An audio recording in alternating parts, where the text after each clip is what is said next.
From the combined crew of blindandroidusers.com and accessibleandroid.com, it's time for your favorite Android podcast. Kick back now and enjoy another fine episode from these fanboys and gals as they navigate Android from a blindness perspective. And now, here's your crew.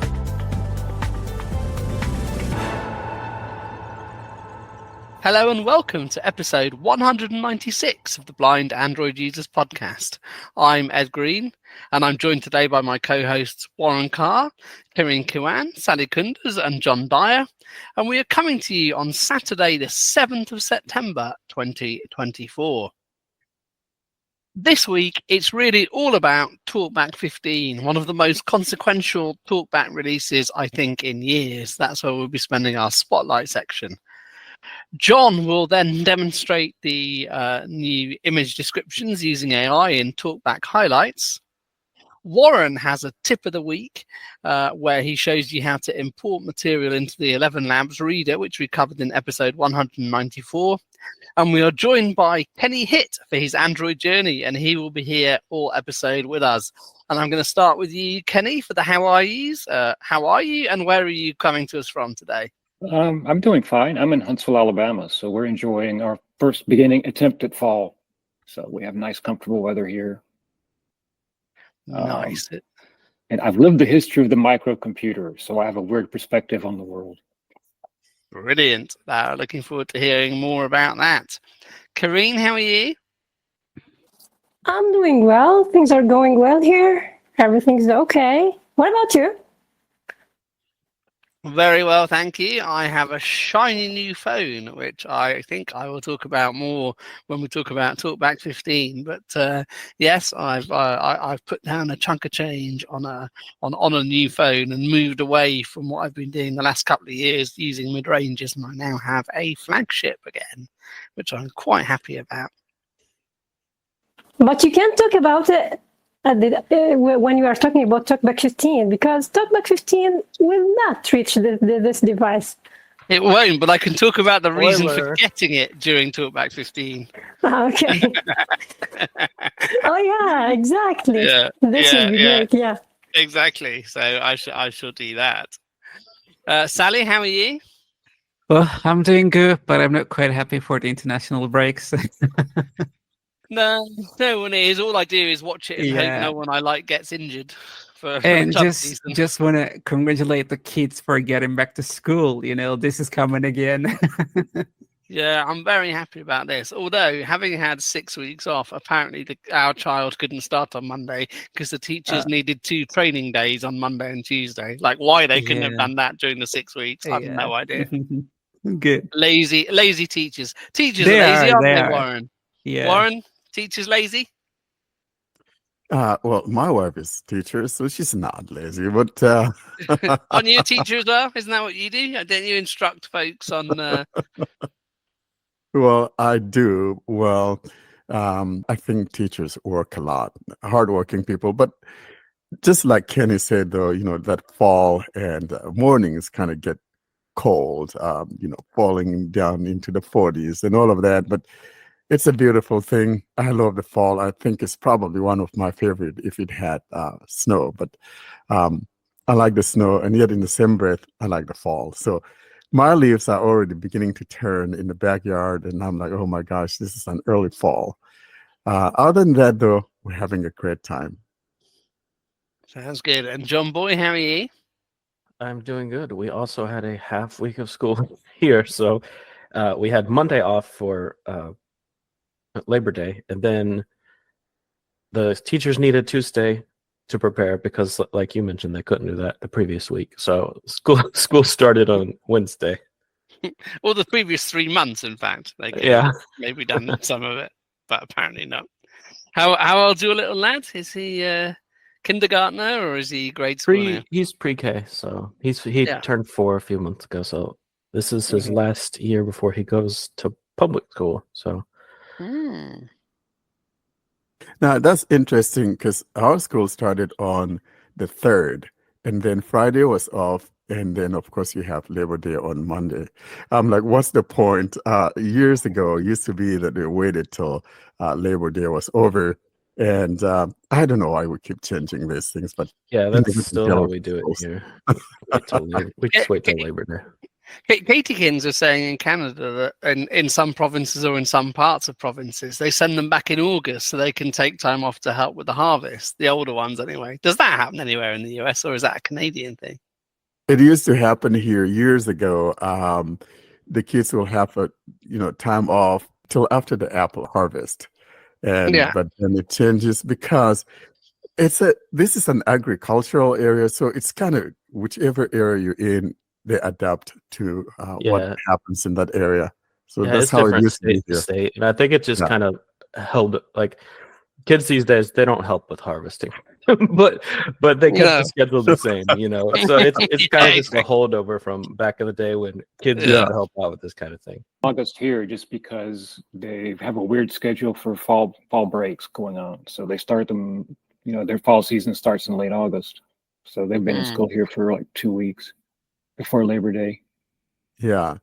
I think it's a good thing for the kids, though, to experience a little bit of what labor feels like. And if they actually do it, though, like John says, like, is I anyone like that. making them? Is anyone Yeah. making them go and do that? No one does that anymore. Yeah.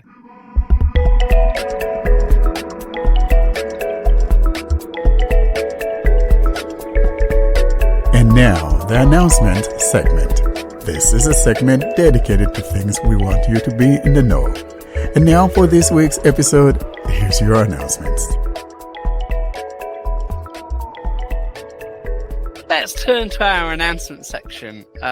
We do have one, at least, I think, which is that we are 4 weeks away from episode 200. This is episode 196. So do come and join us on Saturday, the 5th of October, I think it is. For that 200th episode, we will post a link in various social media platforms, but do join us for that. It's almost 4 years of the podcast, so that'd be amazing if you could join us.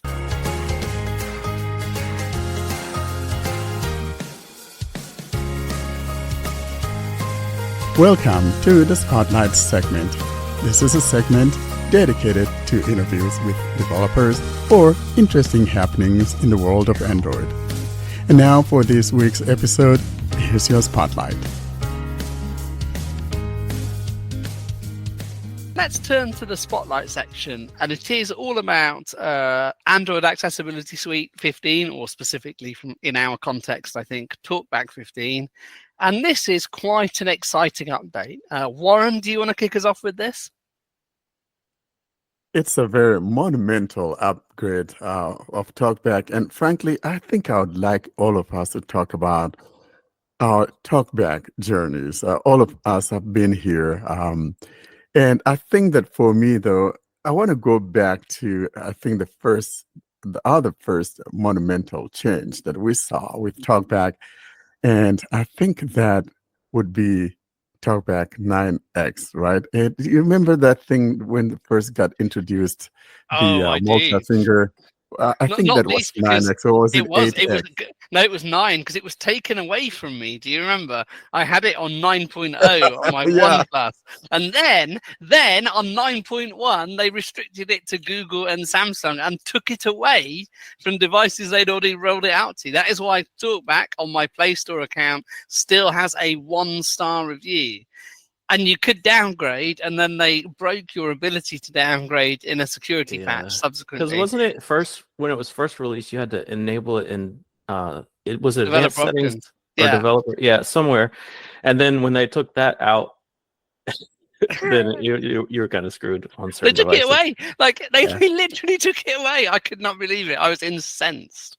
Yeah, no, But I yes, don't blame that you, Ed. was- You were mad yeah. about it. I And I was. know the reason I was pissed off, to excuse my Espanol, but because the whole idea was that, okay, this thing was going to be as long as you have Android 11 or better. And then somehow it didn't work out that way again. And so I was a little bit mad because I think it was my Pixel 2 or one of those Pixels that was stuck on one of those and it just didn't get that, and I was a little bit upset about that. But I think that was the first time on TalkBack that we started seeing something, if you're going to call it a huge change. That was the beginning of those. I think that for me, this has been probably the biggest change, because a lot of us, or a lot of people, have been complaining about that image description, something that we've been talking about. And I remember we've all been saying that the implementation of the image description was nothing but a joke, because it's kind of funny, kind of will tell you medium or whatever, medium description. Yeah, it tells you how confident it is. Yeah, the confidence Welcome to level. the real world, guys. That's This is the not the word. first The time this confidence happens. level was medium, and it doesn't give you any information. And so hence the reason why we kind of talked about the likes of Be My Eyes, AI, and all of that were more superior. And it's just amazing to see what has happened. And so, frankly, this is probably the biggest change we ever saw in TalkBack. I think that's from my viewpoint.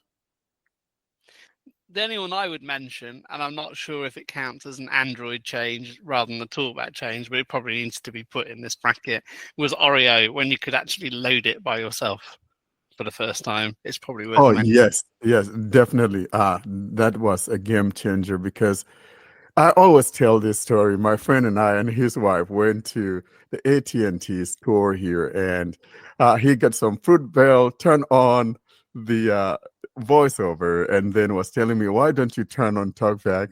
And I'm like, "I can't." He said, "This is why I'm telling you to switch." And so I said, "Well, you got me on this." And I had his wife help me turn on TalkBack. And so, frankly, yes, I think that was probably the most important thing that came first with TalkBack, that ability to be able to turn on accessibility on your own without asking someone to do it, or without resetting the device. Or when you get a new device, you want to make sure you get that accessibility enabled right out of the box when you're on the setup screen. If you bypass that, then you are toast. And so, yes, that was a big change, and the most important change, I think, really. I've told this story before, but we'll move on to TalkBack 15 in a minute. But what I used to love doing when I was using iOS, and I guess I could have still done it, but I used to love going to Apple stores, turning on VoiceOver, turning on Screen Curtain, turning speech off, and making it not click. So they all think their phones. Now you now can't do that. I've tried, but it says it's in some sort of demo mode, so it won't actually let you do this. You can't make them think they have useless pieces of glass. We would wander around all the iPhones doing it, me and Katie Gins. She would go into settings and do it, because the triple click wouldn't work by default. And then I would turn on Screen Curtain, turn speech off, and stop it clicking. Well, they finally caught up to you, and so they're not letting any spilly eyes, the coyote, come in and messing up stuff. Anyway, enough nonsense. So TalkBack 15, and I think the big thing, Warren, you've alluded to it already, is image descriptions, isn't it? Do you want to tell people what's changed? Well, what has changed really is the fact that it utilizes that Gemini, being powered by Gemini. And you don't have to have that Gemini Advance in order to be able to experience this. And I think what I like about it, as John will be showing us in that TalkBack highlights, though, is you actually have control on what you want to hear and what you don't want to hear. And I think that's the difference. So if you want to hear something more verbose or whatever the case may be, you could do so. And if you don't, then you don't have to. And I kind of like the whole idea of how one chooses how to go about it. So I think for me, that's the key, because we don't want something that is just there for everybody, and you cannot turn it off if you don't want to. Yeah, but this is only on Pixels. If you turn off the detailed image description, you won't be able on other phones to use the describe image. So you will be just able to have the automatic descriptions. I see. I didn't which is realize the ones that will tell you screenshot of a screenshot, low confidence, which is Yeah, basically but even useless. even this one won't be told when you use the describe image. It just will say, "Hey, you have to use the Gemini Advanced. Do you want to use it? If not, okay, then you go back and nothing." That's not too good. So hang on a sec. Let's unpack this a little bit then. Is this even for online descriptions? You need Gemini Advanced to have that? You don't. No, sorry. No. I said the advanced. I was Yeah. going to say online descriptions. Yeah, that was Okay. a mistake. Yeah. That's good. Because Gemini Advanced is expensive. Yeah, it's a different thing indeed. Yeah. Yeah, well, they're all expensive. Let's be honest. I don't think any of them come cheap. So it's just one of those things. I'm not sure if Google had not given it to me because I got that 9 Pro XL. I'm not sure that I would have actually plopped down $20 a month. That's too much moolah. We'll see what happens at the end of the year when mine runs out, whether it's something I'm going to be using or not. Frankly, I've not been using it, so I may not be missing it. We're going to talk about that more in TalkBack highlights, but other interesting features. You've got a punctuation level toggle now, haven't you? Which is a bit more precise than we had previously. Yeah, John? a little bit more. It used to be on or off. Now you have some punctuation, most punctuation, and Green knows better than I. What's the other option?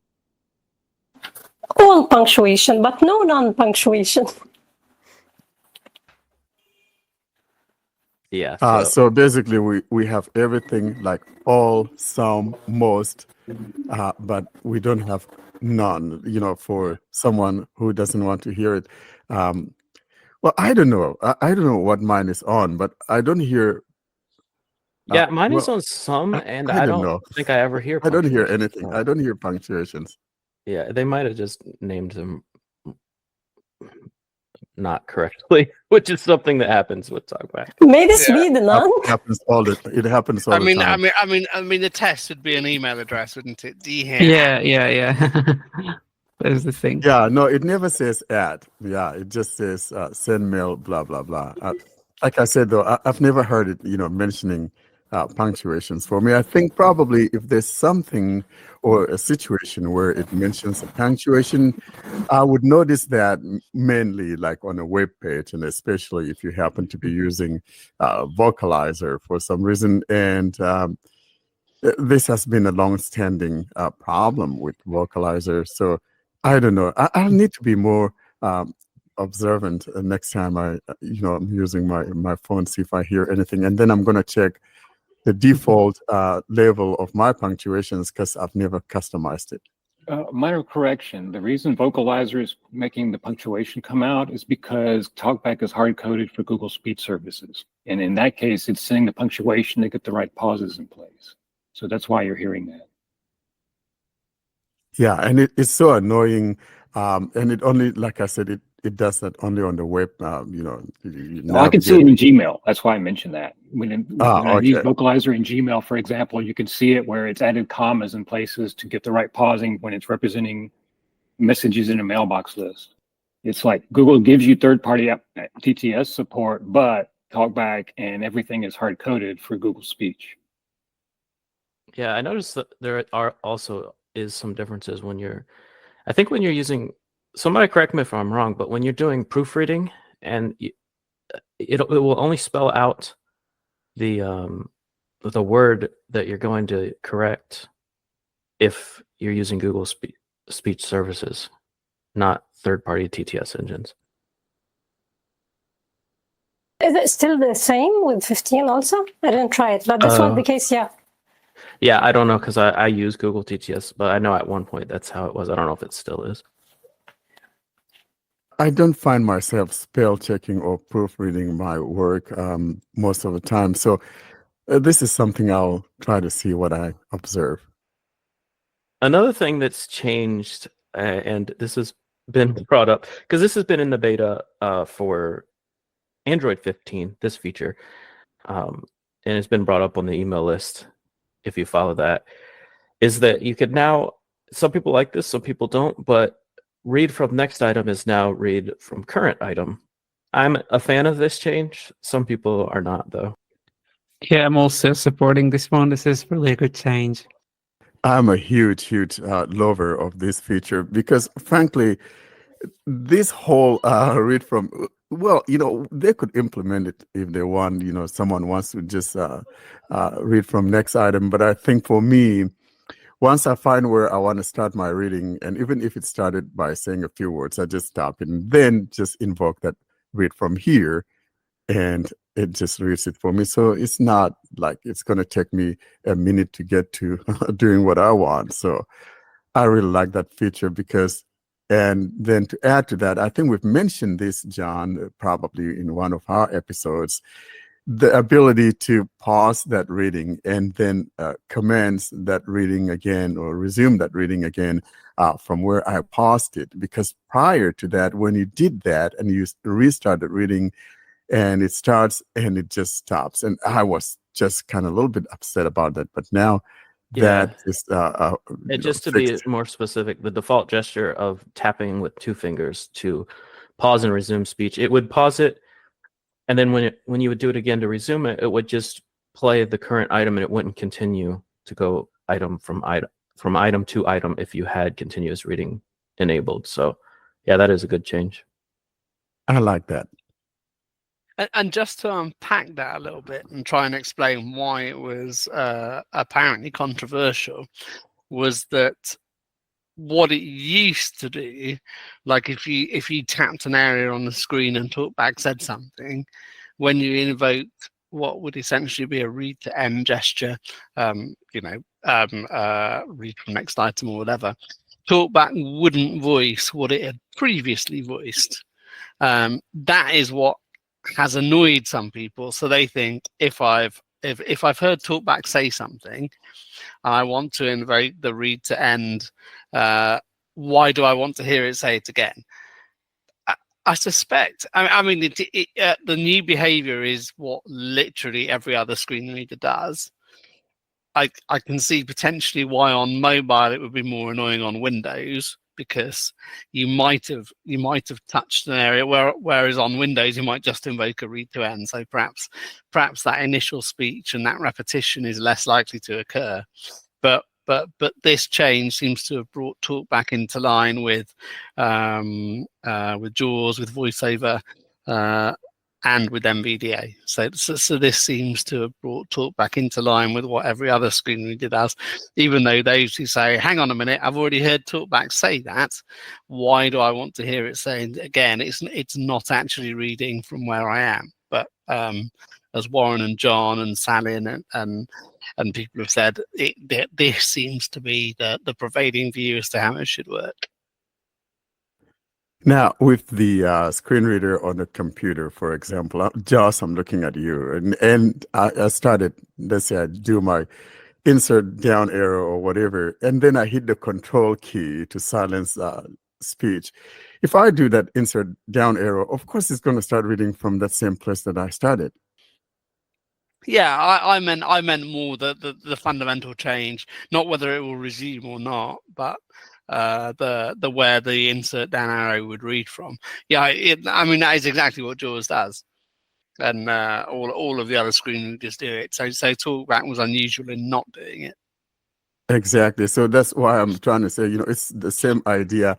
Whether I'm doing it on my computer with a screen reader, once I hit that control, as soon as I start reading, and I do the invocation to read again, it's going to start from that same place it started. So it's not something strange that TalkBack has done. But like I said, it would be nice if they still bring back the read from next item.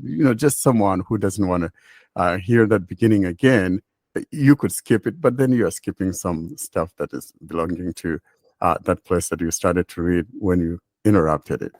Well, I don't think that it's a big deal. Some people are trying to make a big deal about it. Yeah, it should be read from current focus. It shouldn't be read from next item, whatever. I think both are okay. It's just a matter of being used to something when you are used to how it works, you will like it, I think, or you will use it, no problem. So I think all of this discussion between people, if this is better or not, for me it doesn't make serious difference. But for GShow users, if you start what is called automatic browsing, or what was with TalkBack read from next item, or now read from current focus, it will be like read from next item like the previous way of TalkBack. So it will start reading from after the cursor, so you are focusing something, it will start reading from after the focused item. Yeah, I'm a bit like you, Karine. It's not something that ever kept me awake at night, to be honest. But TalkBack didn't do that, or now that it does it, it's not.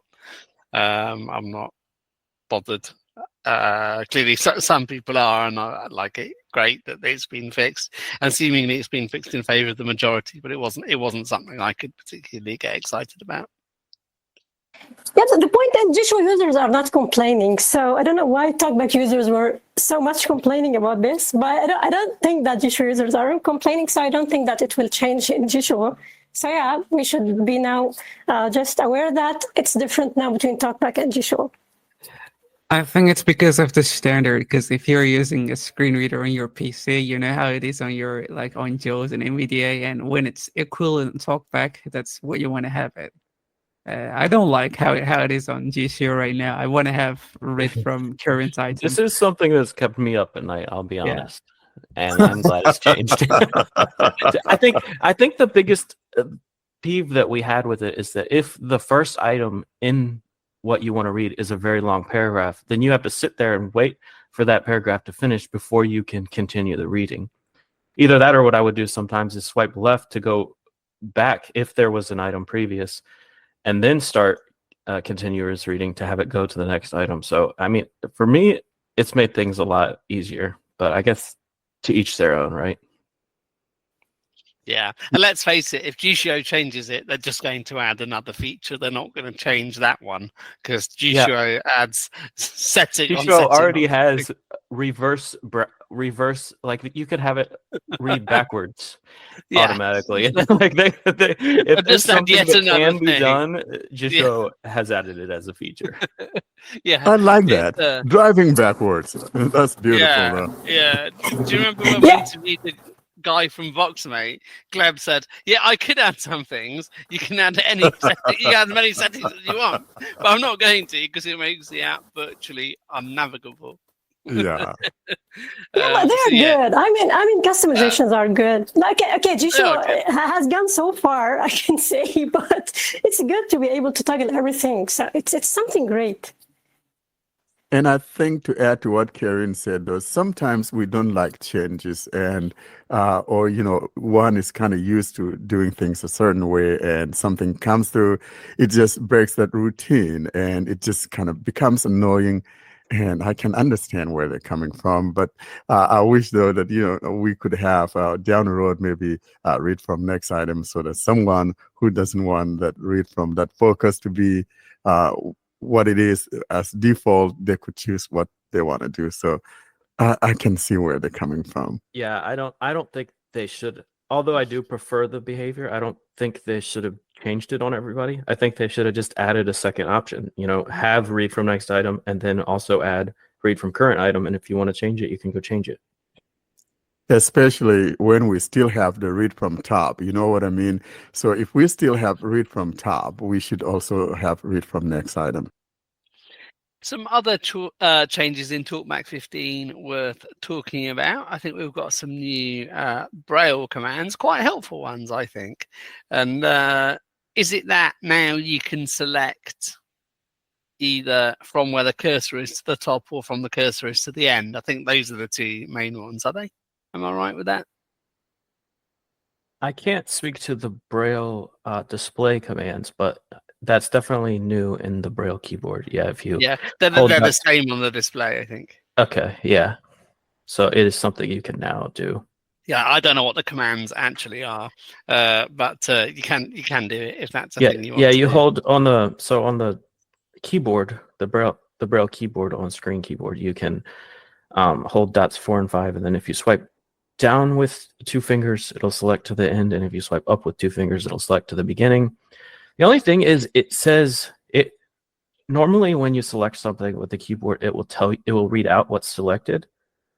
This doesn't seem to do that. It just says beginning of field or end of field, but I mean, you know, if you've swiped with 2 fingers, that it's selected. So that's the only gripe I have with it, is that it doesn't read it to you, but it works. Yeah, no, it seems like a good change to me. A little tag on that one that John just mentioned. So probably this is something that should be fixed, maybe like in either 0.1 update or whatever, because it would be important for someone to hear what has just been selected or has not been selected, whatever the case may be. I know not everybody would want that, but it should be there in the event that one wants to hear what they've just selected. I mean, I just selected from here to the end, maybe just a few lines. I want to hear that confirmation to know indeed. It's just like if I say copy last utterance or whatever, it tells me what those or that last utterance is. So I think even if they think it's too much to read out loud, at least say something that confirms that we've done the right thing. Like say selected to end. Yeah, like if you don't want to read everything to the end, at least say selected to end of field or something. Yeah. It has to be that, doesn't it? Because it might be a lot of text, depending on which editor. Yeah, exactly. But at least if it starts reading, I can interrupt it or whatever. Just like say selected at least. Yeah, but either way would be fine with me, because as soon as it started reading it, I would know what was happening, and I would just interrupt it. Yeah, but that would literally be annoying. No other screen reader would do that, I don't think. But it should say selected. Who currently has TalkBack 15? Warren, you have it, don't you? I do have it. Was it rolled out to you, or did you sideload it? You're not a sideloading man, are you? Well, I don't sideload. No. So I didn't sideload mine. I think mine came through yesterday. Yesterday out of the blue, but earlier it wasn't on my phone until yesterday. I was impatient, and I sideloaded mine the first day it was available. Excellent. Karine, what did you do? This is the first time since years, I think, that Google decides to put me in the first batch of people who get the update. So it was in the same day. I was so much surprised that this time they didn't start with the United States. They started with different countries, it seems. So my country was from them. And I received the update exactly in the same day that TalkBack 15 was released in. Nice. So I think, Karine, probably the reason is because you were eating fruit again. In August, you were eating the figs. And then I think another thing is that I call you the pretty one from Lebanon. Maybe that's why. I believe that's what happened. Yeah, I'm sure that you did something with your Google friends to make them love me, which is good. So what you're saying, Warren, is she eats figs, so she gets TalkBack on the correct date. Thank you very much. Exactly. There you go. Exactly. And those two go together. You got dates, you got figs. It's a beautiful picture. Oh my God. No, leave the dates alone. Oh, I love those things. They're beautiful. Saleh, do you have it? Do you have TalkBack 15? Have you put Google TalkBack on your Samsung? I don't even know. Yeah, I got on my Samsung, and I think I was the very first one among my friends getting it. Like, I was talking to Karina, said I received TalkBack. She said, "Really?" And after that, I received it. Kenneth, young man. Wait! I checked for updates after that. Maybe if I checked before, I would be No before way! you. No way! No way! No way! Kenneth, young man, do you have TalkBack 15? No, I do not. I'm still on 14. Every single other Google app has been updating this week. Chrome's updated twice, but no TalkBack yet. No TalkBack. So I have. So maybe there's something to this. Maybe they do roll it out according to handsomeness. Thank you, John. Yeah, and I think because Sally's out there representing and reflecting me, and they're the pretty girl. And so we're going to start way out there, and then we roll back home. I think that's how it is. When you catch a fish, then you roll it back home, right? Yeah. So I have a very sad, from my perspective anyway, tale of woe with Android 15, TalkBack 15. Sorry, not Android 15. I didn't get it on the Xiaomi. Gary in the Telegram group posted it. I thought, why not? I've sideloaded TalkBack APKs before. I sideloaded it, and TalkBack wouldn't work. It wasn't that I lost speech. It was the native Android gestures that were working. So I unloaded it with the shortcut keys. You got that little message apparently flashing up saying held volume keys, TalkBack turned on, but it wasn't. I went to Play Store and uninstalled the updates. I cleared TalkBack's storage and cache, restarted the phone and everything. And when I asked Google Gemini to load TalkBack, it said TalkBack is not available on this device. It was grayed out in accessibility settings. So the Xiaomi really didn't like that TalkBack 15 update to the extent that I couldn't even roll back. Yeah, that didn't work at all. I assume a reset will fix it. What I decided to do during the week, I didn't quite have the heart to reset the Xiaomi because now that you have two-factor authentication, it is quite a useful device. For authenticating other apps, I couldn't install G Shui either, which was random. It wouldn't show me the restricted option, as in the option to unrestrict when I went into app info. So something seriously got corrupted somewhere with that TalkBack 15. I have G Shui on other devices running Android 13 and above. So you go to app info, you hit the option to unrestrict it. That just wasn't showing. Very odd. So I didn't quite have the heart to reset the Xiaomi because, as I say, I want to authenticate various of my other phones.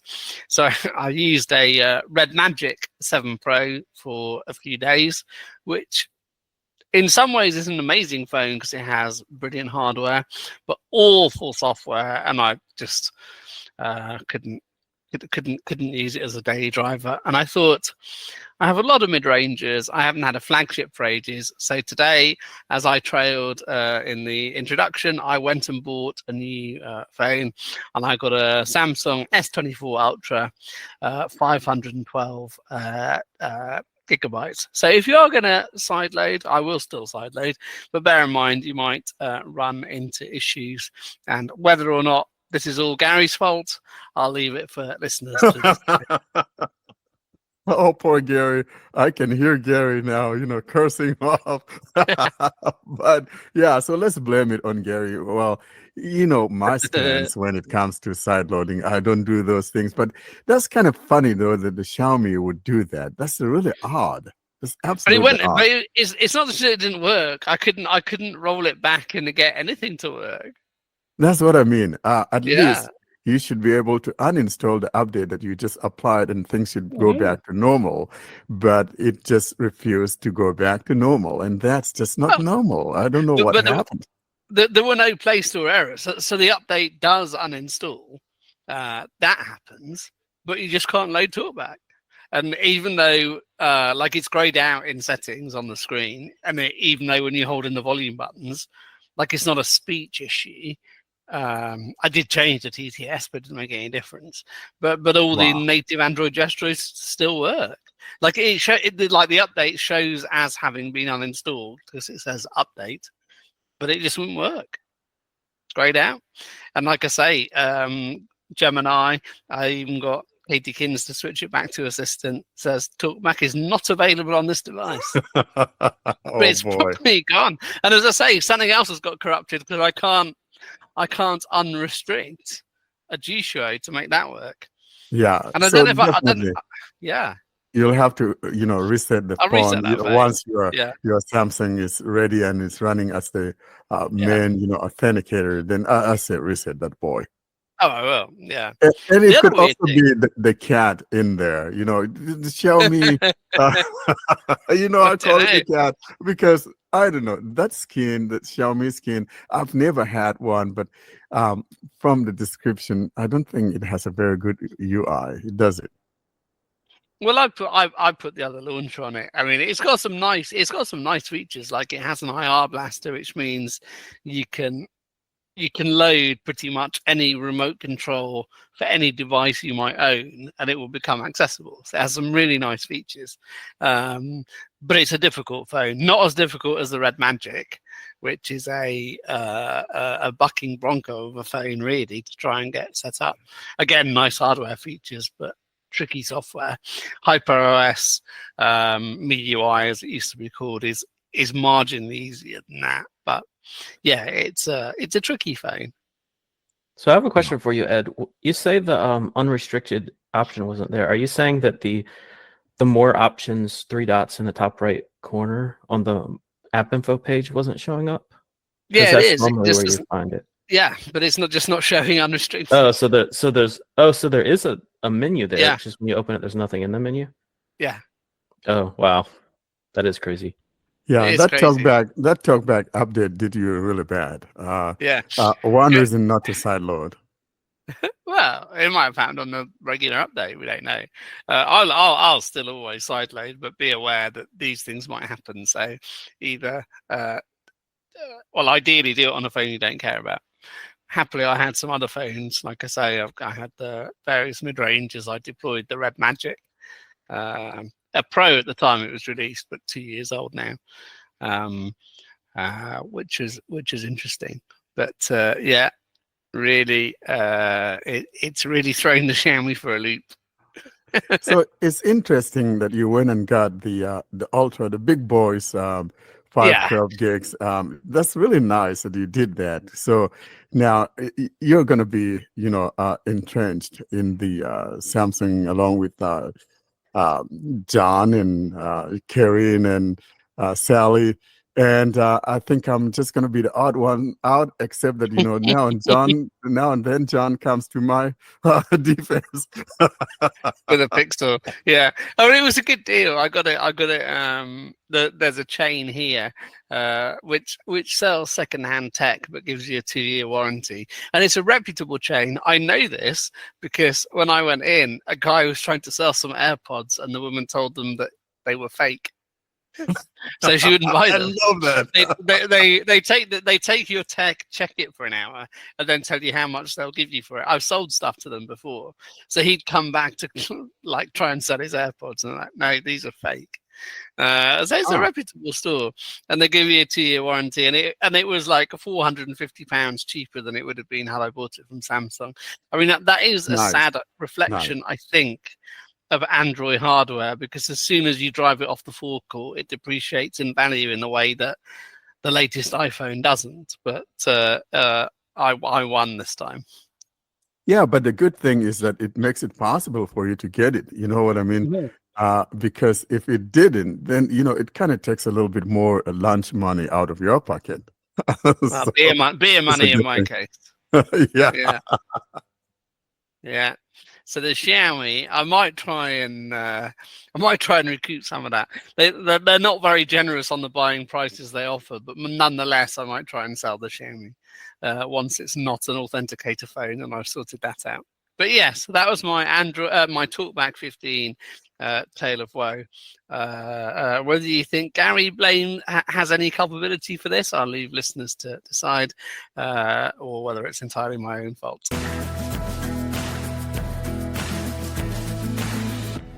And now, for the faithfuls, this is a native Android screen reader segment, simply referred to as TalkBack Highlights.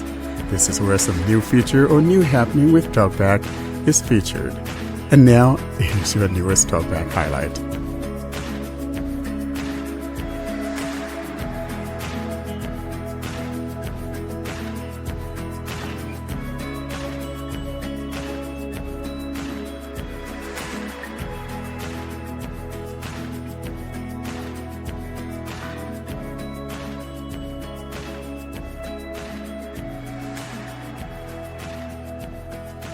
Now we move on to TalkBack highlights, and John is going to demonstrate a feature we talked about before, and that is the new Gemini-powered AI feature in TalkBack 15. Hello, and welcome to the next installment of TalkBack highlights. Today I'm going to be showing you image descriptions. This has been a feature since TalkBack 14.1, but to be completely honest, it was not good. So now that it's good because they've added Gemini AI to help with the processing of the images, I'm going to go ahead and show you how to get it set up and how to use it. So I'm first going to show you how to enable it.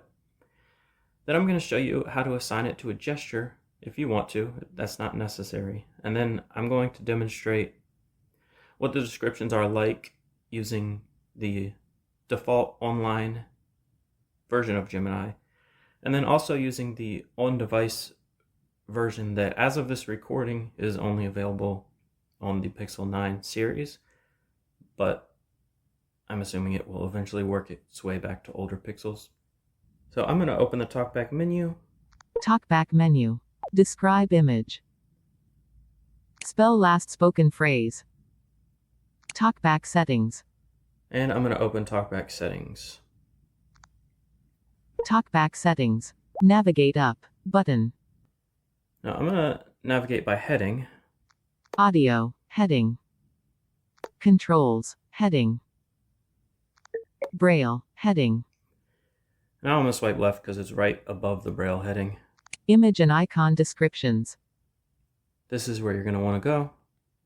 Image and icon descriptions. Navigate up button. And here's what it says. Get detailed AI image descriptions when you select Describe Image from the TalkBack menu. You can also get automatic descriptions when you focus on an image or icon. Automatic descriptions work without an internet connection. Detailed image descriptions. Off. Switch. As you can see, this is off. This is what you want to turn on. Detailed image descriptions. Powered by generative AI. When using this feature, selected images will be sent to Google for processing and then deleted. Generative AI is experimental, so it will make mistakes. By continuing, you agree to Google's terms of service. And of course, if you want to read the terms of service, you can just bring up the TalkBack menu and select links, and you can get there and read it. But I'm going to keep swiping. Cancel button. Turn on button. And turn it on. Image and icon descriptions. Navigate up button. Now that I have this turned on, in order to use it, all you have to do is bring up the TalkBack menu. TalkBack menu. Describe image. And double tap on Describe Image. But I'm going to back out of this. Image and icon descriptions. Navigate up button.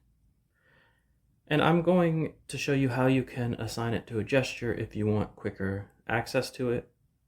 Again, this part is just optional. TalkBack settings. I'm going to go down to Controls heading. Controls heading. Customize focus. Customize gestures. And I'm going to go into Gestures. Customize gestures. Navigate up button. Now I'm going to change the 2-finger tap. So again, going by headings. 1 finger heading. 1 finger back and forth heading. 1 finger angle heading. 2 fingers heading. Tap with 2 fingers. Pause or resume speech. Now I'm going to change this. Tap with 2 fingers. Checked. Pause or resume speech. Now if you go all the way down to the bottom, Paste. the last item should be Describe image. Customize gestures. Navigate up button. So now I've assigned tap with 2 fingers to describe images. Now I'm going to demonstrate it. Now I've opened the Photos app and I'm on a photo now. I have the TalkBack focus on the photo. I'm going to tap with 2 fingers. Detected. Image. A woman and a young boy are sitting at a table in a restaurant. The woman is wearing a denim jacket and a black shirt. The boy is wearing a gray shirt. They are both smiling. The table is set with plates, silverware, and a glass of water. The boy has a plate of fries and pasta in front of him, and the woman has a plate with a pasta dish on it. There are also some crayons and a coloring book on the table. The restaurant is decorated with plants and artwork. The picture is taken from a low angle, so we can see the table and the food from the perspective of someone sitting at the table. So this was a picture that we took yesterday while we were out to eat. And the description appears in a pop-up, so what you can do is swipe Close button and double tap on close, or you could simply back out of it. Photos. Photo taken on September 4, 2024, 12:55 p.m. Button. And now I'm here in the Messages app, and I have opened a photo that my wife sent me yesterday. This time I'll show you how to do it if you do not have a gesture assigned. You just bring up the TalkBack menu. TalkBack menu. Add label. Describe image. Hit describe image. Detected. Image. A young boy stands in front of a giant pencil prop with a sign that reads, "First day of school." The boy is wearing a white shirt and green shorts. He is smiling at the camera. The pencil is made of wood and painted yellow. It has a black eraser on top and a pink eraser on the bottom. The sign is round and black with colorful confetti on it. The word, school, is written in large, colorful letters on the sign. The boy looks happy and excited for the first day of school. Okay, so backing out of that. Messages. Page. I'm going to show you one more example. Now I've moved to the Remind app, which is an app I use to get announcements from my son's school. But unfortunately, none of the announcements are plain text, so my screen reader cannot read it. The app is not accessible at all, but I'm here, and if I tap with 2 fingers once I'm on the announcement, this is what I'll hear. Detected. Image. This is a black background with white text that is announcing a parent orientation meeting in Whitehurst Hall. The meeting is after the morning drop-off. The text mentions that a safe sanctuary training will immediately follow for any parents who want to volunteer this year.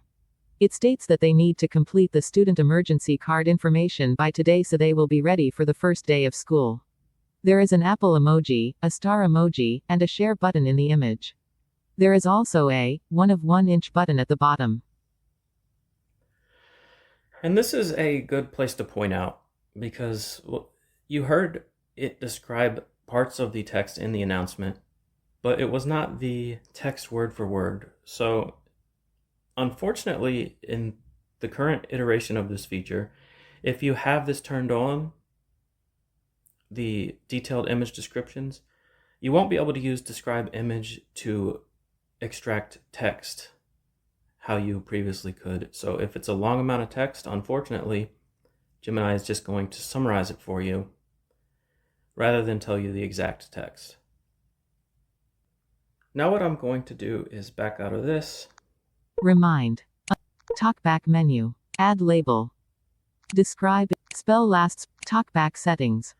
I'm going to go back to TalkBack settings, and I'm going to turn detailed image descriptions off just to demonstrate to you what the on-device description is like when using it on a Pixel.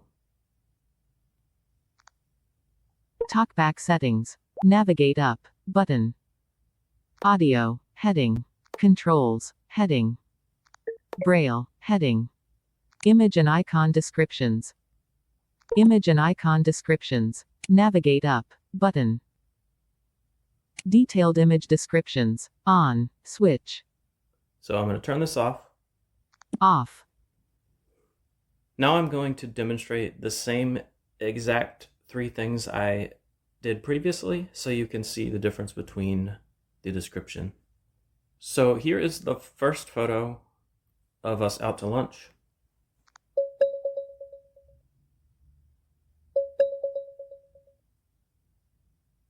Detected. Image. A mother and her son enjoy a meal together at a restaurant. So as you could see, I'm sure you noticed a couple things. It's much less detailed than the other version, and it took a lot longer to process. So it's processing it on device, and that you would think it wouldn't take as long, but the processor in these Pixel phones is nothing compared to what Google's servers are using to process this stuff. So it depends on your connection, but I think generally it's going to be faster to get it online.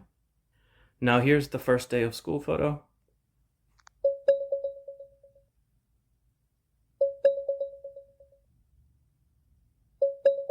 Can't process this image.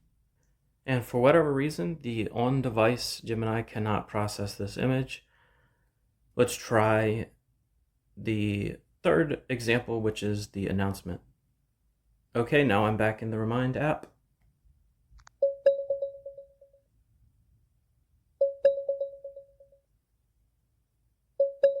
Detected. Image. A photo of a flyer with the PTA logo and information about a parent orientation meeting. So a lot less detailed than what it was before. It really doesn't tell me much, honestly. So I think this is a game changer, and I'm very excited to have the opportunity to share this with you. As soon as I got access to this feature, I was using it nonstop, so I hope you can put it through its paces as well. Thank you for listening. What do we all think about that? Pretty impressive? Warren, are you impressed? It's a beautiful thing. I think I really like it. Thanks, John, for doing that, because it kind of tells people what we have, and these things are only going to be, improving, as time goes on. And I hope that is true, because I just want to see more activity on device locally, and I think we're heading down the right direction. John, are you happy with the response time for the online stuff? Is it reasonable, do you think? Oh yeah, it's quick. I mean, for me, it doesn't even, like, you hear that loading sound. The loading sound barely has a chance to finish, but then when I try the on device, you hear the sound 3, sometimes 4 times before it actually gives you a not as detailed response. But I do like the functionality. I mean, just the fact that, and you can use this on anything. It doesn't have to be an image. Anything that you can put TalkBack's focus on, it will describe that part of the screen to you. So this is a very useful feature. And the descriptions, this is a small complaint because it's very helpful, and Karine, I know Karine's on my side with this. I don't appreciate opinions. like don't tell me the atmosphere of the picture that you're describing. Don't tell me. I was on Amazon. I was looking at toys, right? And it was a Hot Wheels Mario Kart toys in it. And after it gets done describing each cart, really, really nicely, that part I'm very happy with. But at the end, it goes, "This would be a great gift for any fan of the Mario franchise." I'm like, why did you say that to me? Yeah. Well, I think, though, they kind of assume that we want more. It's just kind of giving you hints, or what to do with such a thing. And I don't know where they got the idea from, but it seems like initially it appeared like people like that, that verbose. I don't like that verbose, I think whatever. what's happening is this is just general AI descriptions of images that Gemini provides. I don't think it's tailored in any way to be specifically for blind users, in the same way that, for example, if you use Be My AI or something, you're not getting exactly what ChatGPT would tell you, even though it is using ChatGPT. It's kind of more tailored towards knowing that you're visually impaired and knowing what you want. So hopefully, as time goes forward, it becomes more customized for TalkBack, and we don't have to hear that kind of stuff. Yeah. Yeah, I hear you. No, I agree with Karine as well. Like when you take a picture of a child and it's like, this looks like a very special day. It's like, no, I've got 1,500 of these photos. It's fine. It's not. It's not as special as you think. No. Like it's good. It's of my child, and it's a lovely picture. But like chill out. Literally, chill out. Yeah, so for me, you know that I'm obsessed with image description stuff and AI image description stuff specifically. So I can say that I'm excited about this version of TalkBack more than I was excited about the previous versions, maybe for like the versions that were released in the few years back. So it was a great thing. It was a great experience. It is a great experience actually. I'm with John. Well, this thing is not tailored for TalkBack. It is the general descriptions from the Gemini. I think they use Gemini Flash, right? According to our experiences, it's not showing that there's something specific to TalkBack itself in this. Well, the descriptions are good. As John mentioned in the demo, the text thing should be different. Okay, it's good to state the text that is in the image in the description, but you should have also the detected text in a separate focus. So you have the description, and then you should be having the detected text, which is the thing that, for example, Seeing AI does. So Seeing AI, when you do a description for the image before you enter the detailed image description, it will tell you the detected text.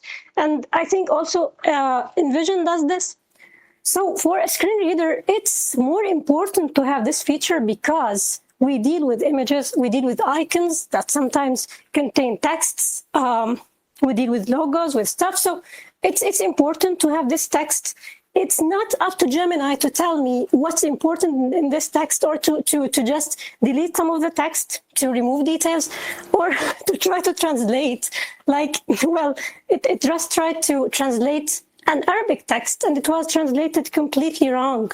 So I didn't like this. Anyway, Arabic wasn't available in the TalkBack text description before the text detection, but I'm talking in general. So it's important to keep text separate and to have it also in the description like it's now. So you have it like alone, and you have it in the description itself. So if it wants to summarize, it can summarize, but you have the text as well.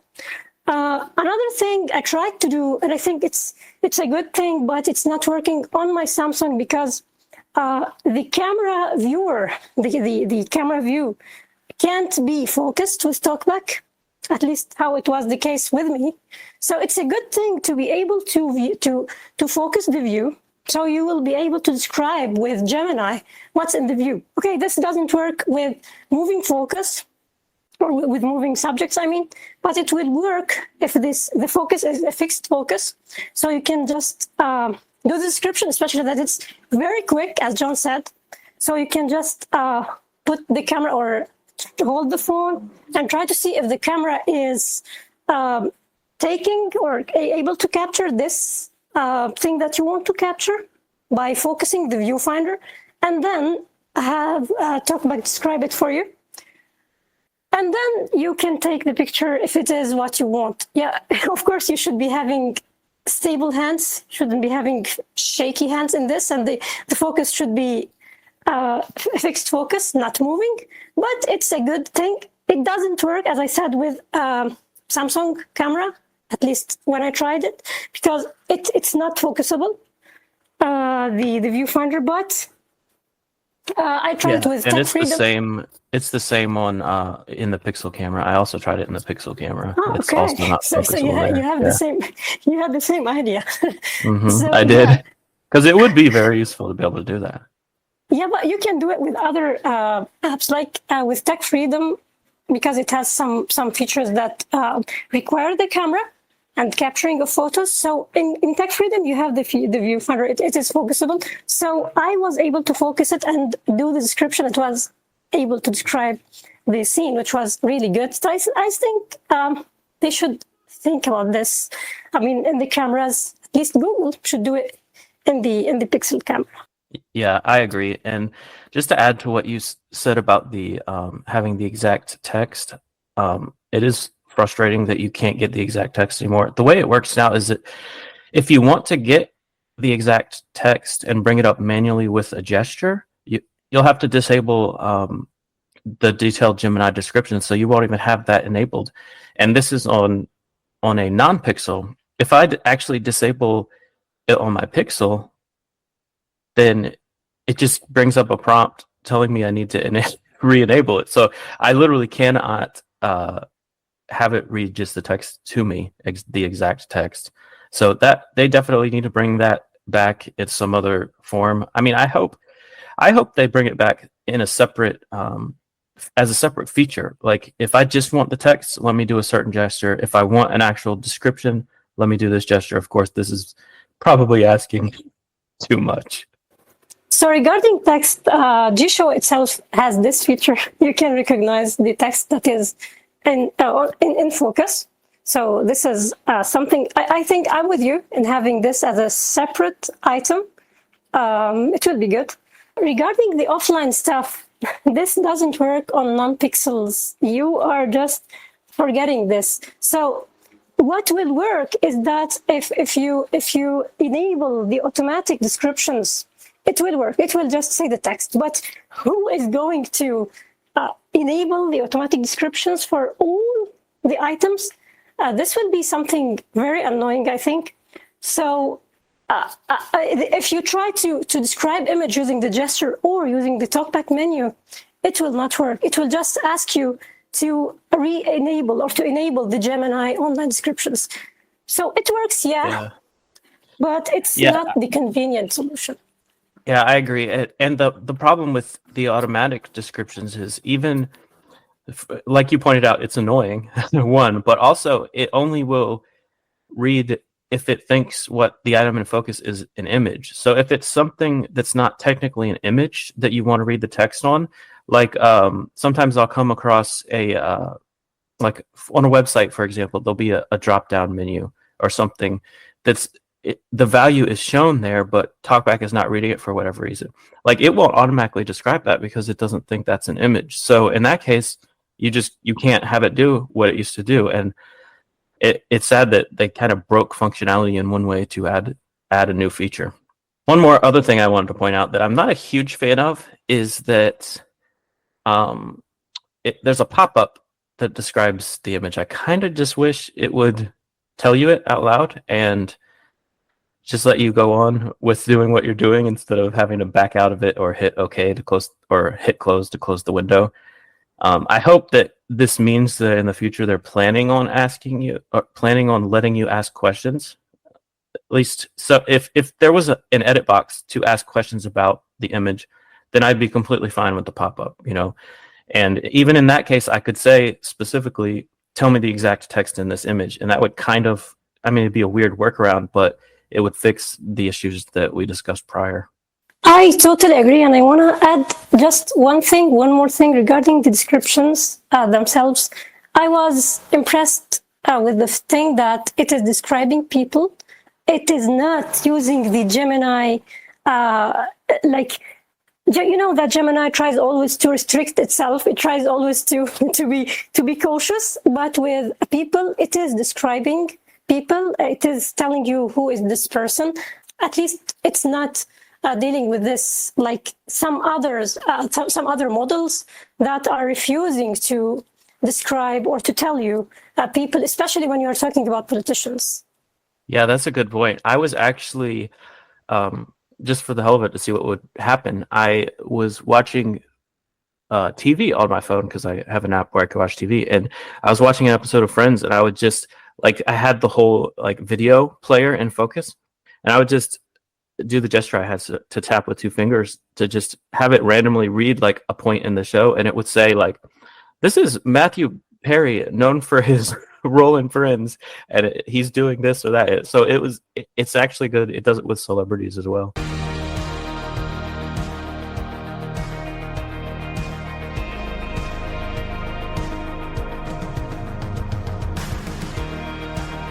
Up next is the tip of the week. This is a feature where we show you a trick or two on how to use some certain feature on your phone or some other feature in a given app. And now for this week's episode, here's your tip of the week.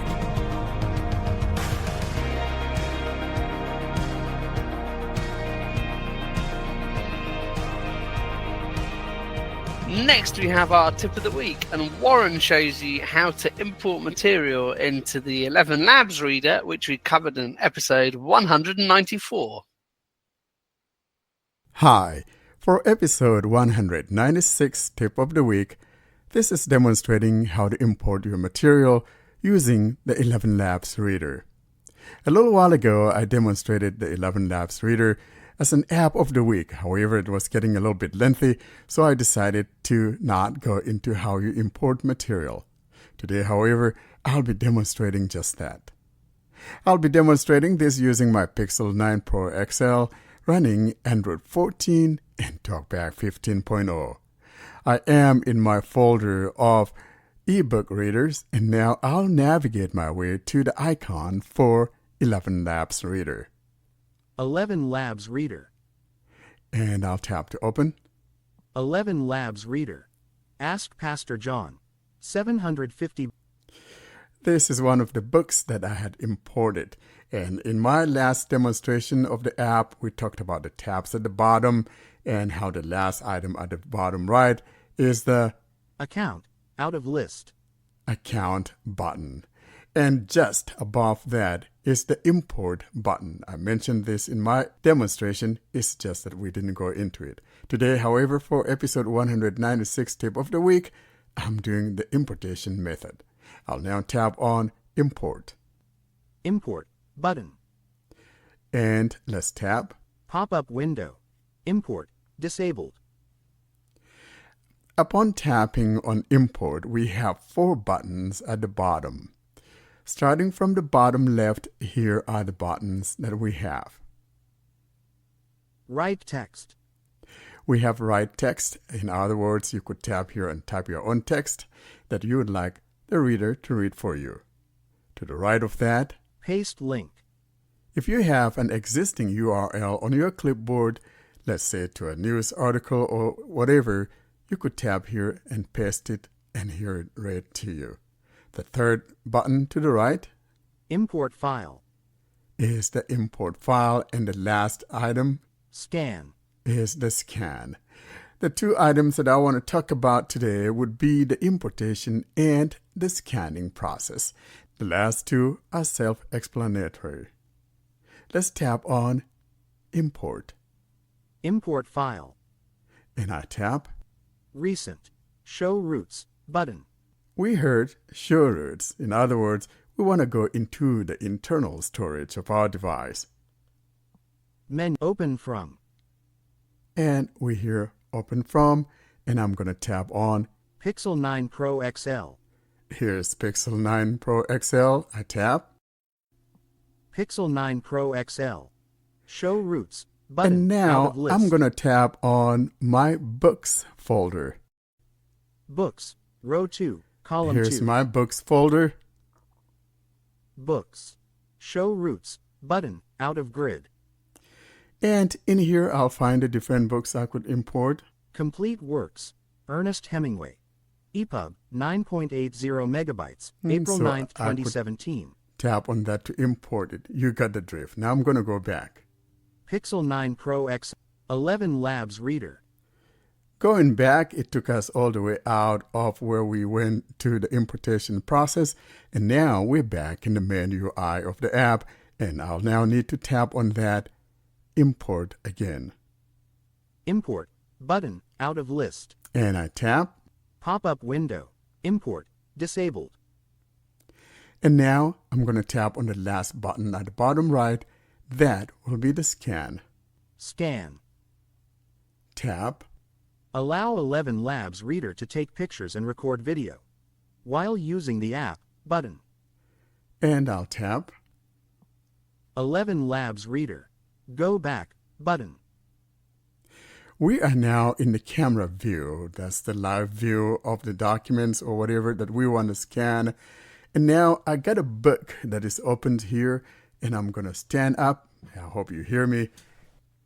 The thing missing here is the fact that we don't have like a guidance letting us know whether all the 4 corners are in focus or not.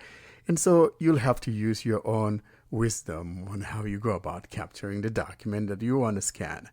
And while we're here in the live view of the camera, we've got 3 buttons at the bottom. To the very left edge, we have Add image from gallery button. Add image from gallery. And to the very right edge, we got Listen button. Listen. Now, the third button is not aligned with those. It's slightly above, but it's not in line, so it's not gap in between the add image and the listen. Rather, slightly in the middle, but slightly above those. And that will be the take picture. Take picture button. And now I'll tap on take picture.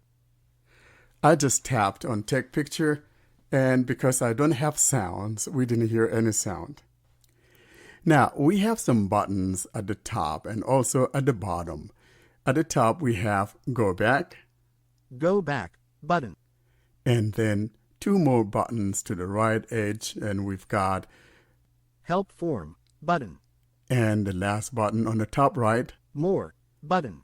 is the More button. Now, before I tap on that More, I want to go down to the bottom, because if I tap on that More and I go back, it'll take us out of here. At the bottom, we have some buttons. So basically, we have like a media bar, or what I refer to as the selection status. And we got 1%. Progress slider. And if you're a swiper and you swipe, it's going to jump you to the row of buttons at the bottom. So what you want to do is move your finger to the right edge of the phone, and you'll hear Center highlighted content button. we hear center highlighted content. Now, at the bottom, we got some buttons, and starting from the bottom left, Select voice button. moving right, Seek back button. right, Play button. right, Seek forward button. and the last button on the bottom right. Adjust playback speed 1x button. That's all we have at the bottom. Now, going back to that top right corner where there's the More, I'll now go tap on that More and see the last items that we have before we close this tip of the week. More button. Tap. Tapping on More, here's what we've got. Save coming soon disabled. Window pop-up window. You cannot save it because it's coming soon. Below that, Share coming soon disabled. the same thing is true with the share, and Delete. there's the delete button. And that's the last item, and that's your tip of the week using the importation or the scanning feature of the ElevenLabs Reader. Thanks for listening.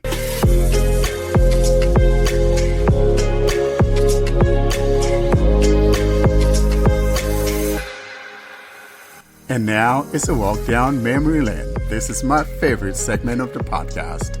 I'm talking, of course, about the Android Journey story.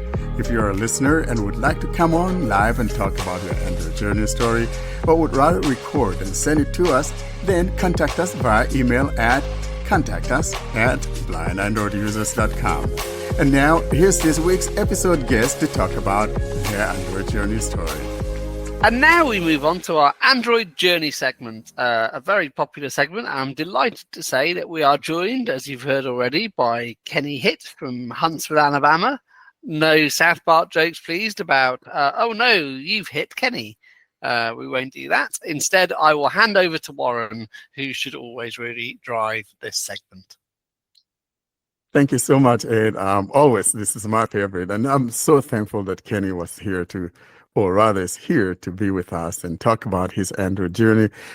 Initially, Kenny was going to be here last week, but something came out of the blue, so he wasn't with us. And so I'm glad he's able to come this week, Kenny. We're so excited to have you come on. As always, this is my most favorite part of the Android episode that we do. Android journey is always something I always look forward to, and I hope that we'll have more and more people come on to talk about their Android journey stories. Kenny, you want to take us down that memory lane? You know, I know, of course, everyone's journey is always different, and you know, where they were when they got started, some of the things that led them to starting on this Android journey and all of that.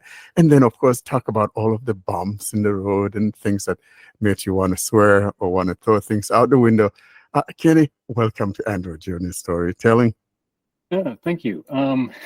Yeah, I came to Android when I realized Nokia devices running Symbian were kind of on their way out. And I was in the Linux desktop world at the time, and Android was more appealing to me than the iPhone. So I started with Android 1.6. And the first phone I got was a mistake because it didn't have a physical keyboard. And back then, you had to have one. And so I got another phone, and I was lucky. It was Android 2.1. And it had the physical keyboard, but back then, everything, including Gmail, wasn't accessible yet. So you had to like come up with third-party solutions for your dialer. You had to use Ice Free Shell for your launcher. Beautiful thing, Ice Free Shell. Yeah, yeah, it was hilarious. And as a matter of fact, I got lucky. I had Android 2.1, so a guy named Nolan was developing Spiel as an alternative to TalkBack back then. And he had an Android 2.0 device, so I got to help him debug it, you know, his Spiel in 2.1, which was kind of fun. And I could do that because, you know, Nolan is in the Linux world, so he built it in Scala, so you had to have a Linux desktop to compile it and generate the APK file.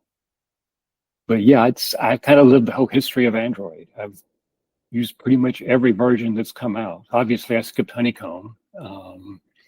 And I was excited when I got Android 4 because we finally had touchscreen access. Yeah. Because up until then, it was strictly a trackball, a trackpad, or cursor keys on your keyboard. Yeah. And early in early when I started this process, I chose to opt in to being fully in the Google world. So I think it was on my 2.1 device where they asked you to start donating voice samples for voice input for your keyboard. So I've benefited from that because nobody else can wake up my Pixel now. And voice dictation is pretty good. Because like I said, I've been training the voice model for like 11 years, 12 years? No, 13 years at this point. So it's kind of cool. But I've lived, like I said, the history of Android essentially. So when you guys were talking earlier about features and TalkBack coming and going, I can relate to that. That's just part of the Google culture. We actually had image descriptions and on-screen text twice before TalkBack offered it. Once with Google Lens, once with the What's on My Screen function in Google Assistant.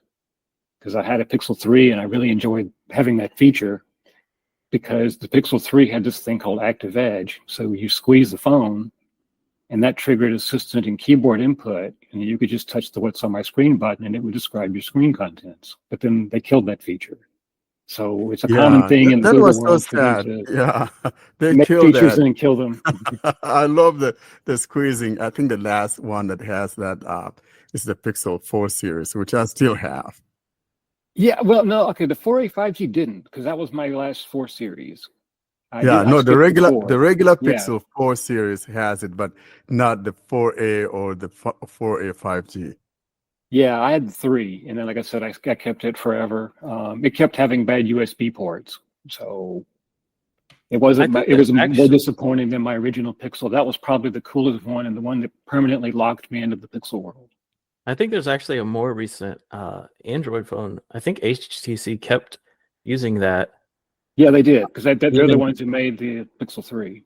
Yeah, I think they actually released, I could be wrong, but I think they released a phone that didn't even have a button that had the squeeze gesture, like pretty recent. Yeah, Android Faithful talked about it on this last week's show. Yeah. I like those guys. I'm not going to pretend like I knew it, but I was reminded when I listened to that podcast. So yeah. Yeah, I started watching them back in the original days when it was Ron, Jason, and Eileen. Oh wow! And they were talking about spotting the Pixel, the Samsung Note in the wild with the original one. Yeah, so the squeezing thing, came to us, via HTC, because they were the ones that, and when Google acquired, some of their workers back then, we thought everything was going to be like that, and that's when we started having that. And I think it was the Pixel 2 that introduced that, wasn't it? I think it was. Yes, I believe so. Yeah. I skipped the 2. I kept Yeah. my original one because that thing looked awesome. It was a chunk of aluminum, and they carved it out to put the fun stuff inside of it. Yeah, I And have back all then, of it ran those. Google Now, so it figured out when I was in the hospital and put itself in lockdown on its own, and stayed Yeah. there until after it saw I got home. There's nothing you could do to get out of it. You know. So you've mentioned that you've been around for a long time. So before there were Pixel devices, did you have a certain brand you were loyal to, or a preference, or did you just jump back and forth between I everything? jumped around some because I started out as a T-Mobile customer. So like the phone I made the mistake on was a MyTouch 3G. And then I went to the MyTouch 3G Slide, and I had a G2. And that around 2011, we had a historical severe weather event here. And T-Mobile's network was one of the first to fail.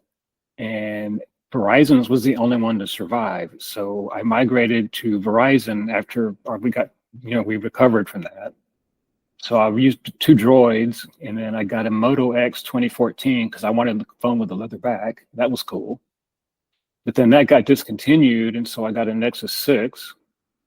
And like I said, once the first Pixel came out, I got that, and then I've pretty much been locked in the Pixel ever since.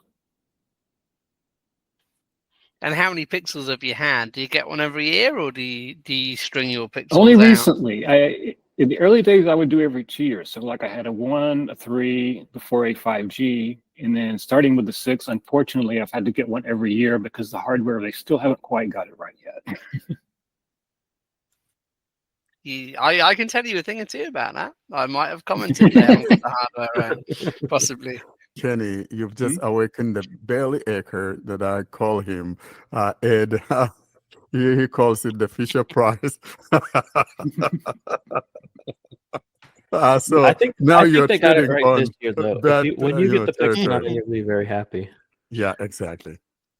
Yeah, when you get the Galaxy S24 Ultra, that is a big phone. One It of is the a big people helping me phone. at Kroger has that one, and they're thinking about going to a Pixel. And I got to look at that thing, and it was like, whoa, that's a tablet, man. It's a Yeah, big I phone. like them big. I don't mind. I don't mind them big. I Well, think there's a that's limit. Like I like the size of my Pixel 8. It's the right size. You know, I don't know. Right now, the 9 Pro will be my best choice because I don't think I could afford even the 9 Pro XL. And I probably should just stick with the 9, but it sounds like the 9 Pro might give me a few extra features and a longer lifespan, but we'll have to see. You should get the 9 Pro because it's the same size with the regular 9. Yeah. And it has all the added stuff that comes with the And you'll also get Pro the XL. free year of Gemini Yeah. Advanced, if that's something you're interested in. I'm not really interested. Like I've played around a little bit with AI, and what I really want is a reliable assistant like I've got now. I don't really care about the cute AI gimmicks so much. Yeah, You know, I agree. It's not really appealing to me. So, for me, it's not a big deal. But one of the reasons I had to keep jumping from the 6 to 7 to the 8 was I became an edge case user for a Pixel. My cell company is my internet company now. And so the problem with the Pixels has been their modems are awful. So like my Pixel 8, when I'm just listening to a Pocket Cast or YouTube Music, it gets warm because it's using the cell modem. And so I'm hoping to address that. It's better now on the 9. And I think, though, that the good thing, or what I would like to see Google do, hopefully next year we'll have something better with moving away from Samsung being the manufacturer of some of their stuff. We'll probably get something better. I'm still paying on my Pixel 8, and I'm like, do I just want to wait till it's paid off, which would be about the time the Pixel 10 comes out? Can I live with this phone getting warm for another year? I mean, it's working. When I first got the Pixel 8, the modem would crash after every voice call, which is not good. Oh gosh, I never seen that. That's extreme. Like I said, you have to be somebody like me that thing. uses the cell network. If you're on Wi-Fi, it's not going to be such a problem for you. It's because I'm on a Wi-Fi connection now, but it's provided by my landlord. Everybody in the building can use it. It's low bandwidth. So because I was full-time on the cell network, when Verizon, because they do different network management than the other companies, when a voice call would come in, Verizon would tell the modem to drop to LTE, and the modem in the Pixel 8 couldn't deal with that. So when the call would end, it would just crash completely and tell you it had no phone. That's And the odd. June Android update finally got it to a point where it's stable now. Yeah, because I took mine overseas this February, and I was there for a month. I never had any issues, with my network. There was no Wi-Fi. Yeah. Like I said, I don't have issues with the network. It's just weird little glitches that kept causing the thing to forget it had a phone. Like the other issue you would see, I'm in an area with C-band on Verizon. So what would happen initially was when you were out going down the highway, the modem would stay on a tower till it lost signal before it would jump to the next tower. So you'd have these points where you would just lose signal and then it would jump to the next C-band tower. It never would downgrade to LTE or 5G. So it's just weird little things that kept causing me issues. And it forced me, honestly, to downgrade to an iPhone when that happened. Now, did you get this phone from Verizon, or Yes. did you get a Verizon variant, or did you get? Okay. I've got the Verizon variant because Okay. I'm on Verizon. But as if you myself, got a having Verizon variant, it shouldn't be doing that now. Because I could see if you had gotten said that unlock. Sometimes AT&T would do this, or even Verizon would say, "Oh, this one is not certified on our network," because they want you to get their own, whatever. But I'm kind of perplexed that it was actually doing that with their own model of the phone. That's kind of. As I said, it started doing that, but I got the feeling in the background because I'm on Visible actually, not Verizon postpaid. And you could tell the people at Verizon were actually trying to work with Google because, as I said, they did correct it. But Verizon's network management is different. You can't lock your phone to a certain cell network. So like I couldn't lock this Pixel down on LTE. I had to let Verizon decide. And so you'll see times of the day now where their LTE network is busy. So Verizon will kick my phone to C-band even if I'm not doing anything. It's just their network status. Well, so see, I was thinking about jumping on Visible. Now I have to think I love twice. it, man. It beats Google Fi. Okay. I think I might jump on it because $25 unlimited Visible stuff is or whatever. Yeah, Visible is my recommendation for most people. I mean, it's so set it and forget it. You have unlimited data, you have unlimited hotspot. I mean, it's throttled to 5 megabits. 10 now. Well, I'm on Visible Plus. On Visible Plus, it's 10 megabits now. They updated it recently. Which I'm fine with. C-band on the LTE ultra wideband, there are no restrictions. You can use all you want. They prefer you using that. I was fine with just the base plan for $25 a month, where you only get 5 megabits hotspot, and my regular speeds were around 150. So I was like, I'm happy with this. That's very good. Yeah. Yeah. So I was pretty happy. That's usually what I recommend. They don't throttle the cellular speeds. Is it just the hotspot speeds they throttle? Yeah, no, like I said, Visible Plus here. Okay, on LTE, I'm only around 80 meg down. On Visible, when I go to C-band, I'm 400 down.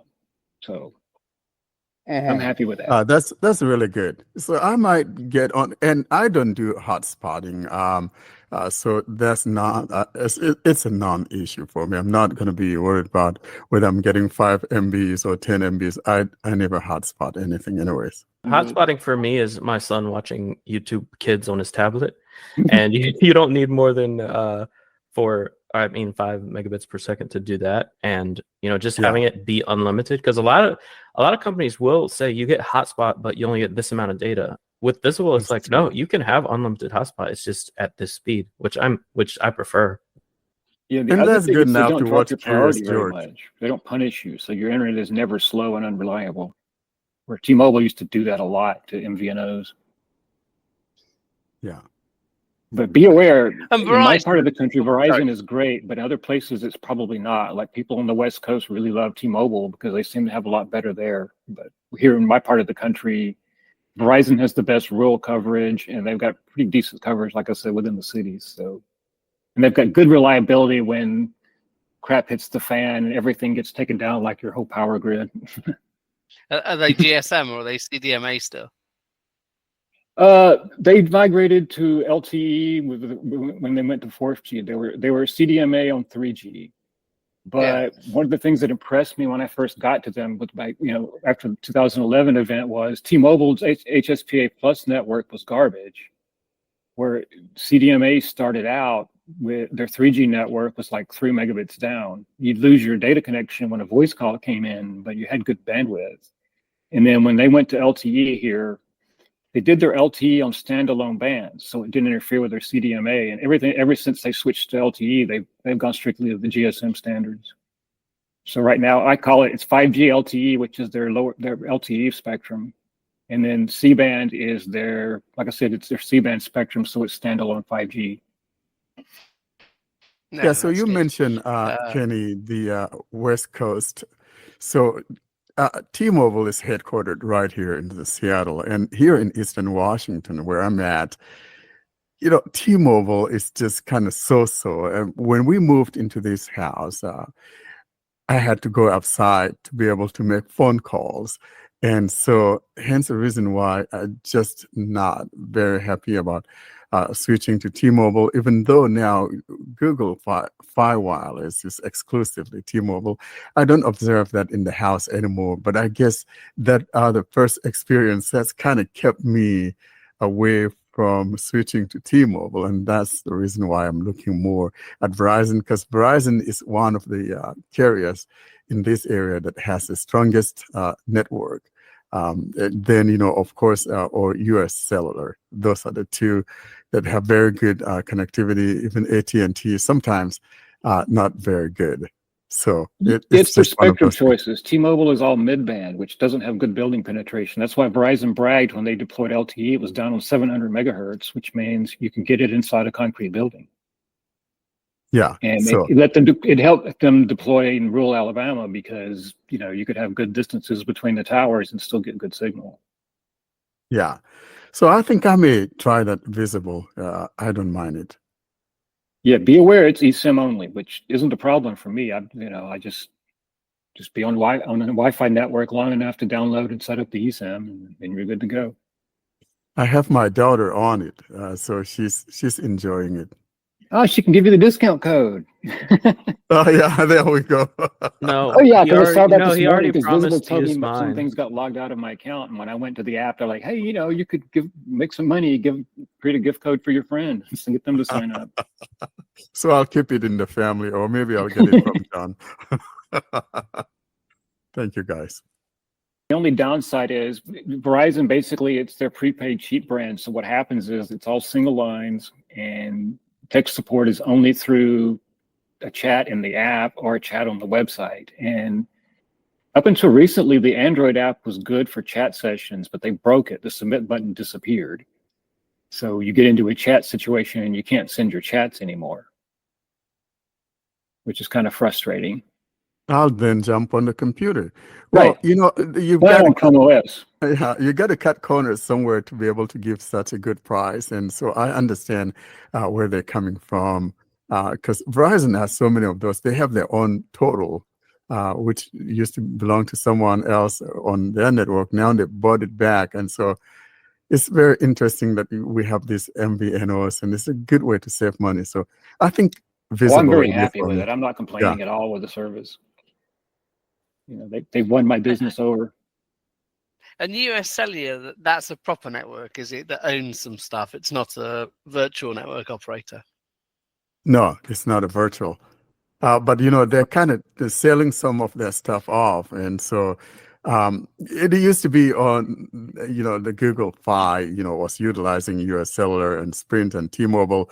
And what I liked about it is that if you go to an area and there's a weak connection, let's say my home had better connectivity on US Cellular, and then I got to an area where US Cellular is weak, then it will jump onto either Sprint or T-Mobile if any of those two have better connectivity. So now it's just basically T-Mobile, since they no Yeah, longer that's what have turned me access. off to them was just that when everything merged together and just became just T-Mobile. And like I said, I don't have reliable Wi-Fi anymore. When I had reliable Wi-Fi, it made sense to get their cheapest plan because I had like $20 monthly phone bills. But, but they're very stingy on the.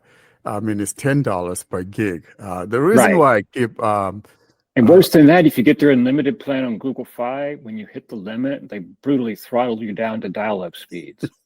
So where the only if you reason theoretically hit the limit on Visible, all they're going to do is drop your priority slightly, and I've never encountered it. So yeah, I just like it when I travel around, the world or go to some other country, because instantaneously I have access to whatever network they latch onto there. But frankly, I think now with the eSIMs and all of that, I could just prepare an eSIM when I'm traveling. That's what I did for my daughter when she was going to Europe this summer. And so I'm just gonna, I think maybe at the end of this month, I may migrate to Visible and I'll become visible. Yeah, it's And funny. They're starting to run ads to poke at T-Mobile because Mint Mobile is now actually a T-Mobile MVNO. So Visible is having a little fun poking at them. Nice. And just going back to the early part of your journey, Kenny, you talked about Android 1.6. When was that? 2010. That was a cupcake, right? I think 1.6. Yeah, I think that was Cupcake. That was Cupcake. Yeah. Because my next phone was Eclair. I love the Cupcake. Froyo, and I ran on Jelly Bean forever. Yeah. So was there a choice for you when you left Symbian? Was iOS accessible at the time? I guess it 2010 just become accessible with the 3GS. The friends I had in the Linux world, we were in the Symbian world, and then he went to the Apple world with the 3GS, and I went to Android. And at the time, Apple was already ahead of Android, but because Android took the same model you had in the Linux desktop world, by getting the users involved, and you were able to catch up really fast. There was a point where actually Android accessibility got ahead of Apple, but then it kind of slowed down and changed, and Apple got ahead of us. I remember having image descriptions back on an iPhone 11, and like I said, they existed with Google Assistant and then for a little while with Google Lens, but they weren't in TalkBack. And they took them away. Yeah. Well, I never had it in TalkBack. It was Assistant killed the read it function. Lens became a shopping app. Yeah. So it just kind of changed over time. And then they took TalkBack development private, and I don't know what's happening after that. I've applied to be a tester twice, and they never didn't get back to me. So I'm like, oh well, I'll just be a user. I've been doing debugging for decades. I won't post a bug report if I can't reproduce it. I guess I'm considered an advanced Android user because I've been doing it so long. There was a time you had to be. And my Linux background makes it easy because all Android is actually is a customized Linux distro. I can't prevent myself from commenting here because, the closed beta testing of TalkBack is one of the controversial decisions, let's say. Well, there were issues. You're in the United States and they are not letting you in. So I don't know what's the problem. Although you have the experience, you have the capabilities, but they are not letting you in. And in other parts of the world, just because you are in a certain country, you won't be able to be in. No way. So I think this is all should be changed if they want really to improve TalkBack. And the way it was with Eyes Free, maybe it wasn't the best thing or it wasn't the best procedure, but I think they could have found a better solution, a better way to deal with this. But they decided to go with the easiest way, with the simple thing, which is to have a closed beta testing group, and they just let in whoever they want.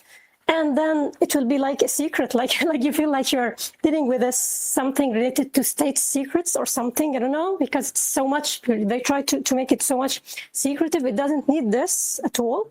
So I think, I think that what you said really gives or confirms that what's happening is not really what should be happening with a screen reader that is built into Android, that is the built-in screen reader that everyone is using. That's an international thing.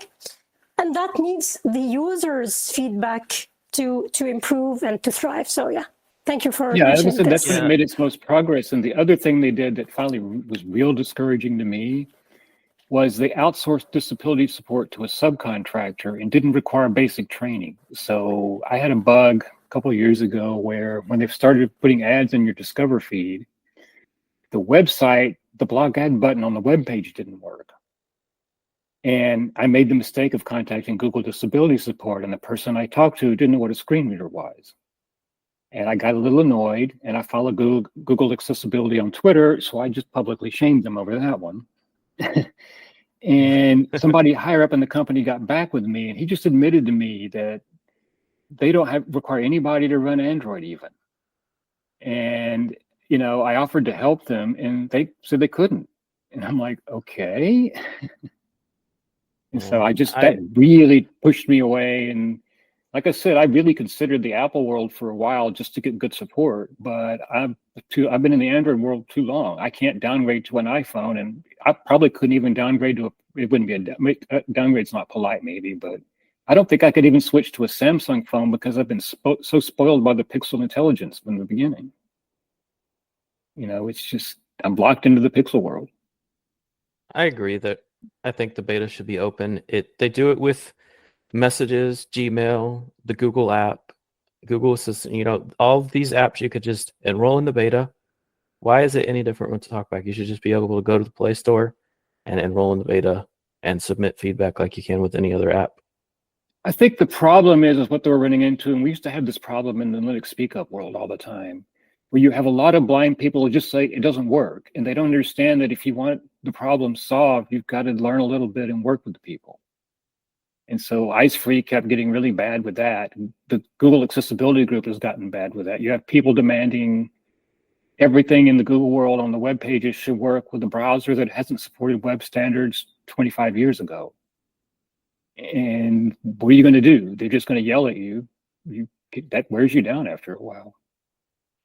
If you go into Reddit or wherever else, I mean, some of our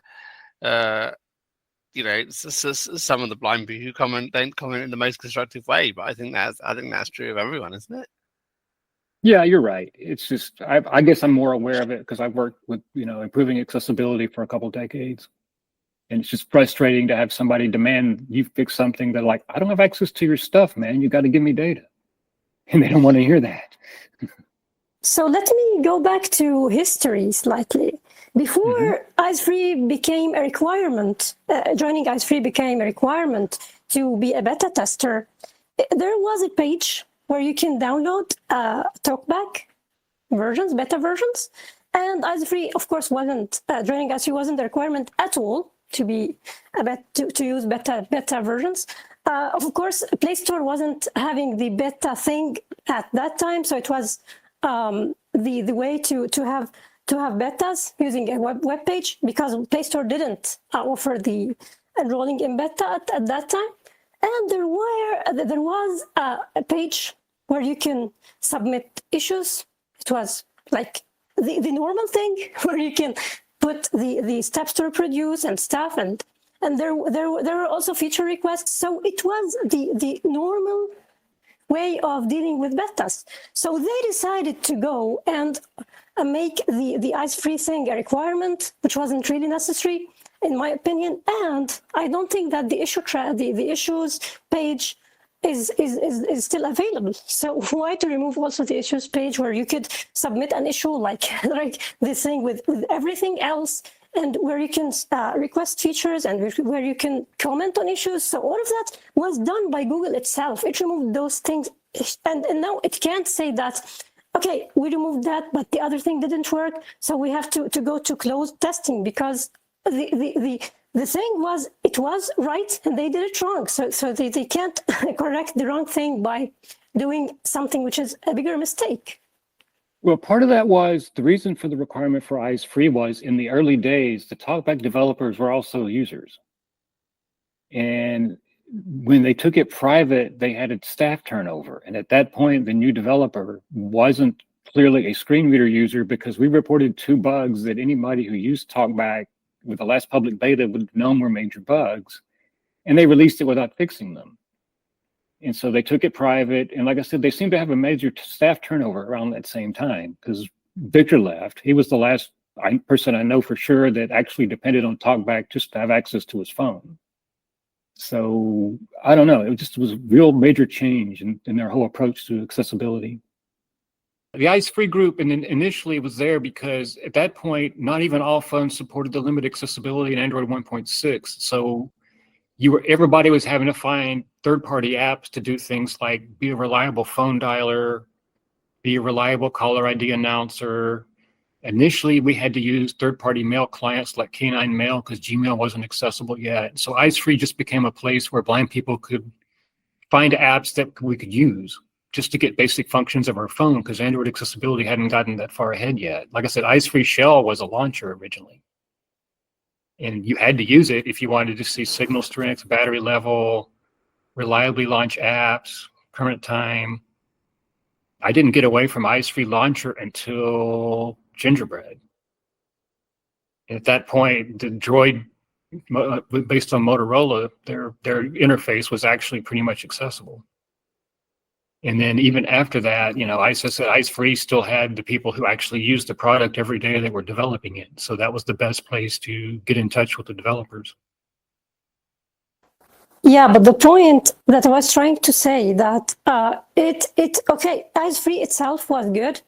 It was good to have a good communication with Google support. And yeah, Victor was the only one that we could talk with, actually. But the thing is that, they could have the EyeSfree and keep the contacting, but they have to also keep the page of the beta versions or keep the ability to have issues submitted in the right way and to have the issue tracking stuff and to have the feature request stuff. So this could be just more organized. This is the point. So. Oh, I agree. This is the Google culture. That's the advantage and the disadvantage to the Google world. Just like the monolithic approach of Apple is its advantage and its disadvantage.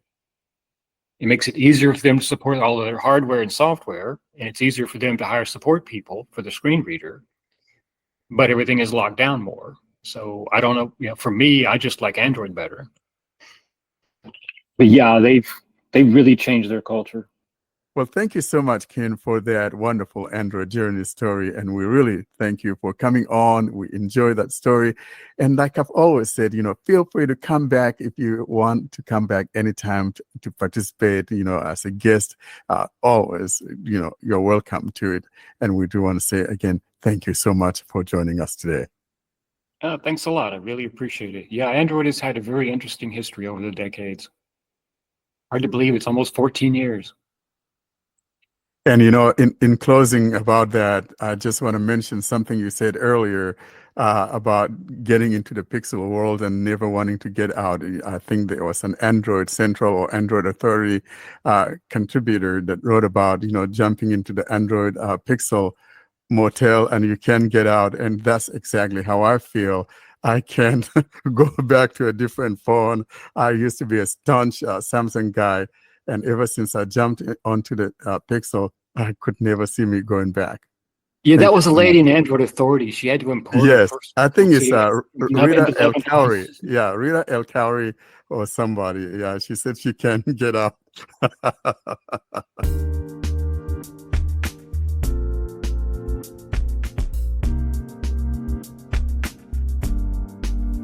All good things must end. Thus, it's curtain drawing time, bringing us to the close of this week's episode. Coming up, though, we give you information on how to get hold of us.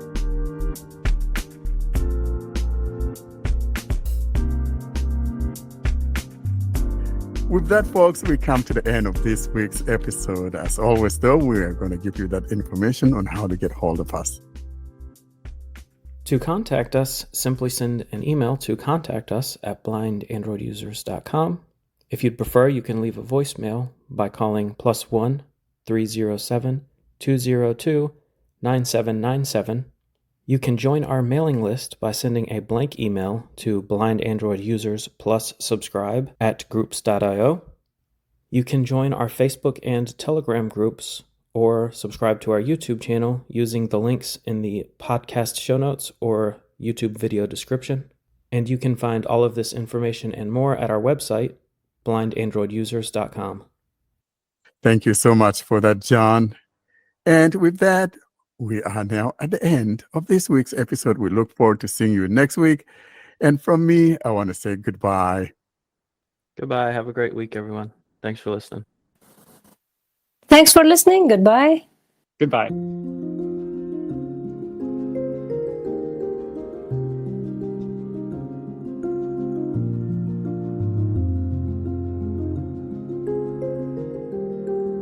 Thanks for listening to another episode of the Blind Android Users Podcast.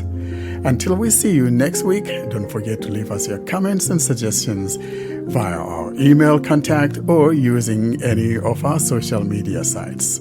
Have a great week.